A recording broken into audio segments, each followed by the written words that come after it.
Jelasin Bang, agenda pemeriksaan hari ini terkait apa Bang? Ya, ini kan terkait dengan saya diperiksa terkait dengan adanya laporan pengaduan terhadap saya karena materi saya pada bulan April yang lalu ya, pada tanggal 9 April itu saya bicara tentang kritik saya terhadap Pak Yusuf Kalla, karena Pak Yusuf Kalla dalam sebuah acara itu mengatakan bahwa di dalam agama Islam ada ajaran bahwa membunuh atau dibunuh oleh orang Kristen itu syahid, dan begitu juga dalam agama Kristen ada ajaran bahwa membunuh atau dibunuh orang Islam itu mati syahid. Saya mengatakan bahwa itu tidak benar ada di dalam agama-agama Islam maupun Kristen, dan saya mengatakan bahwa itu sebaiknya sebagai seorang tokoh, sebagai negarawan, Pak Yusuf Kalla jangan bicara semacam itulah. Kritik saya semacam itu. Nah, kritik saya itu ditujukan pada sebuah materi video yang sehari sebelumnya, itu tanggal 8 April, itu disiarkan di YouTube juga oleh sebuah akun lain. Jadi saya mengomentari video yang muncul di akun lain pada satu hari sebelumnya.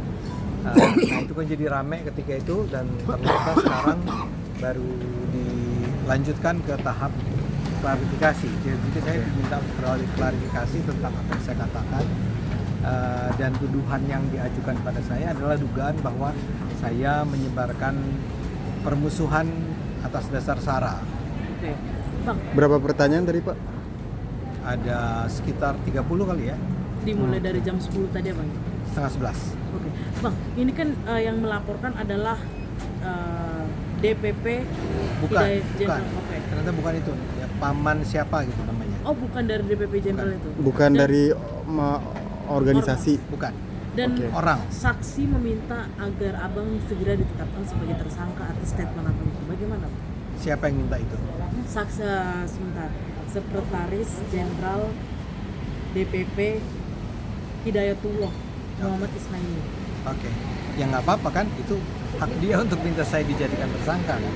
Ya kita lihat aja apakah saya layak dijadikan tersangka. Buat saya di mana letak kebenaran dari tuduhan bahwa saya menyebarkan rasa permusuhan atas dasar SARA. Dia menilai ada tiga terlapor diduga memiliki unsur kesengajaan. Ini bagaimana Pak? Kan maksudnya Abang, yang saya tangkap Abang hanya meluruskan apa yang disampaikan oleh Pak Yusuf Kalla, tetapi di framing sehingga seolah-olah Abang yang menjadi Saya orang sih tersangka. percaya bahwa itu framing, bahwa saya dengan sengaja seolah-olah dituduh sedang menyebarkan permusuhan antar kelompok beragama. Padahal kan yang saya katakan adalah saya mengoreksi, saya mengkritik, mengingatkan bahwa kepada Pak JK bahwa kalimat itu sebetulnya tidak benar, tidak tepat, mengatakan bahwa dalam agama Islam dan Kristen ada ajaran yang mengatakan bahwa membunuh atau dibunuh oleh umat beragama lain adalah sebuah tindakan yang syahid ya, yang membawa orang ke surga kan. Jadi menurut saya itu mengada-ada. Oke, tapi setelah adanya laporan ini pernah mencoba komunikasi dengan Pak JK nggak? Enggak. Sebetulnya saya pernah beberapa kali muncul di televisi kan. Jadi ketika itu saya bicara dengan kuasa hukumnya, kuasa hukum Pak JK. Nah, kuasa hukum Pak JK ataupun yang pihak yang menuntut saya, ini kan dua hal yang menuntut bukan Pak JK kan?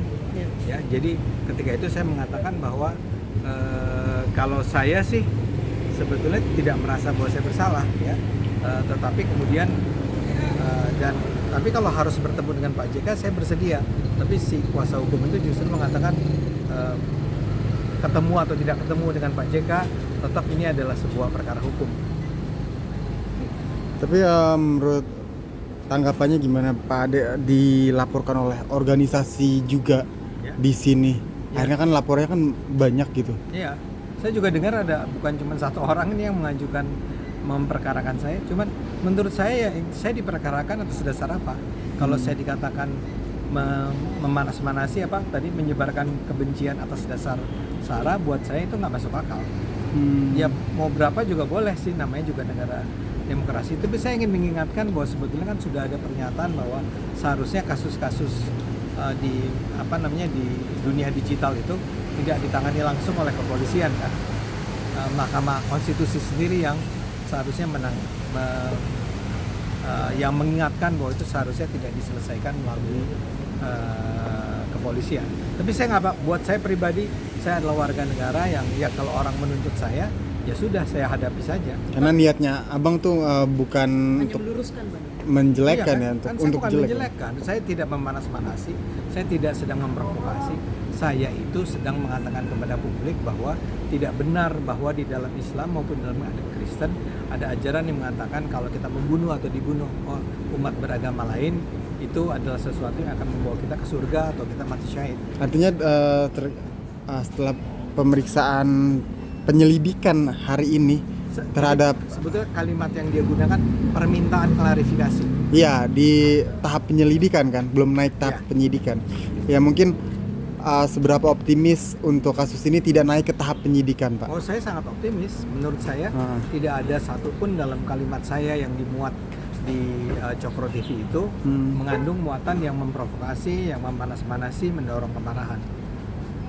Bang, tapi tadi saat pemeriksaan di atas, poin atau pertanyaan apa sih yang menjadi titik kalau misalnya Kenapa Anda melakukan? Pertanyaan itu. Kenapa Anda melakukan ini? Tujuannya apa? Ya itu kan untuk dicari unsur setelah pidana. dijelaskan respon mereka memahami Kan atau polisi atau bagaimana? polisi hanya menerima penjelasan kita kan, tidak membantah ataupun tidak berargumen lagi dengan saya. Bang, ini kan abang sudah dilaporkan juga oleh 3 saksi tadi ya. Langkah hukum dari Bang Ade sendiri Iya lah. Tidak ada. Saya tunggu aja. Saya dipanggil polisi, saya datang. Saya diminta klarifikasi, saya datang. Mau ditindaklanjuti lebih lanjut juga saya akan terus ikuti.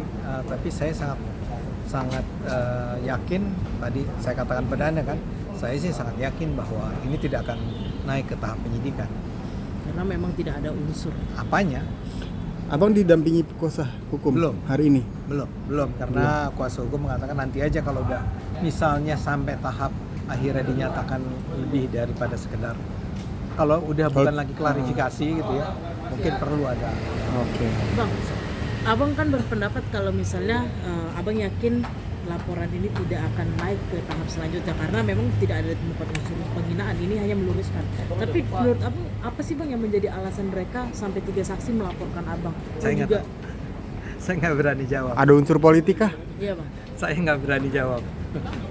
Itu sangat banyak orang menduga begitu sih ya. Memang orang ingin menghabisi saya aja, tapi saya nggak mau berani jawab. Saya akan katakan bahwa kalau kasusnya adalah apa yang saya katakan di Cokro TV, menurut saya sudah sangat jelas terang benderang bahwa saya tidak melakukan pelanggaran pidana.